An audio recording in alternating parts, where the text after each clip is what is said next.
мынандай корзиналар тоқсаңыздар болады. Үлкен корзина. Бұдағы ең үлкен минусы бұл жеңілірек болады тоқуға.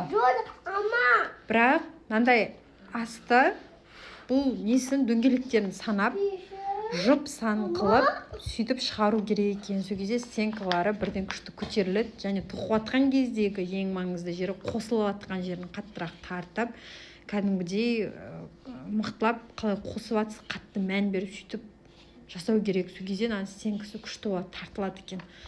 Енді бұны түсіну үшін менде біраз уақыт кетті. Кәдімгідей бөлісіп жатырмын.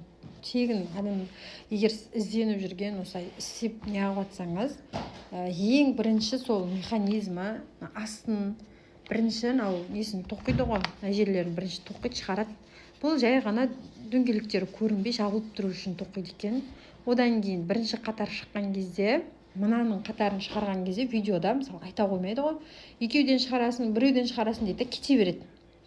Енді ол техниканы алып мынаған істеген кезде мынау істелінбейді, стенкасы шықпайды ғой.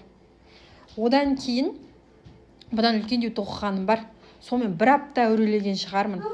Біреуден, екеуден шығардым. Екеуден әрбір дөңгелегін шығардым. Ешқайсысы шықпайды. Сөйтіп кейіннен қарасам, әрбір дөңгелекті санап, жұп сан шығарсаң болды. Жұп санмен, мысалы надамен мына жерден примерно екеуден шығардым. Қалған бәрі біреуден шықты. Сөйтіп стенкасы әдемі көтерілді. Бұяқта жұп сан дөңгелектері саналып, жұп санмен стенкасы көтерілу керек.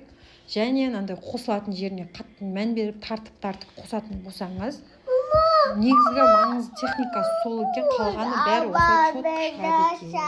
Егер сіздерге бөлісіп жатқан ақпарат пайдалы болса, тіркеліп алыңыздар парақшама.